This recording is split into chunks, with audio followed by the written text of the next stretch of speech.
माफी मांगने की बात उन्होंने ये नहीं कहा। मैं आपको ठीक करना चाहूंगी इस बात में। उन्होंने ये बिल्कुल नहीं कहा कि हिंदू हिंसा करते हैं। उन्होंने इनकी ओर इशारा किया कि आप एक और हिंदू बनते हो, और जबकि हिंदू अहिंसा का प्रतीक है, और आप अपने आप को हिंदू भी कहते हो और फिर हिंसा और नफरत भी फैलाते हो।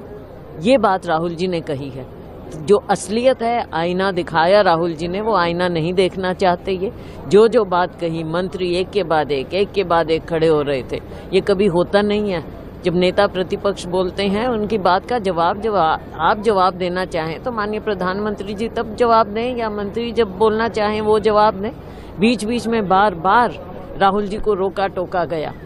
उनकी बात सुनने की, इनमें असलियत सच्चाई सुनने की हिम्मत नहीं है भाजपा में।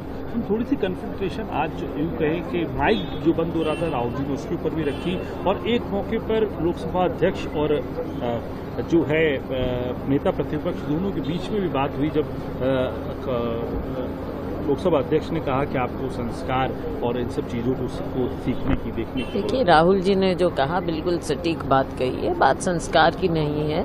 उन्होंने बिल्कुल कहा कि सर्वोच्च पद जो लोकसभा में है वो स्पीकर का है, और जो वो कहते हैं, जो उनका आचरण, वो उस कुर्सी की गरिमा के मुताबिक होता है। उन्होंने सिर्फ इतनी बात कही थी।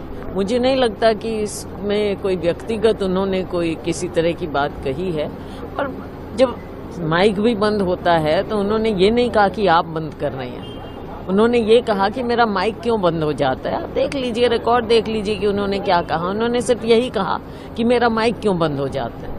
तो ऐसी बात में कोई बल्कि देखना चाहिए कि क्यों बंद होता है। जो भी है, डायरेक्शन होनी चाहिए। जब नेता प्रतिपक्ष बोलते हैं, ये हमेशा परंपरा रही है, नेता प्रतिपक्ष किया जाता। लेकिन आज तो आपने देखा कि मंत्री भी, माननीय प्रधानमंत्री जी भी, और आम भाजपा के लोगों को अब जब सच्चाई बोली जा रही थी तो कड़वी लग रही थी, उन्हें चुभ रही थी ये बातें।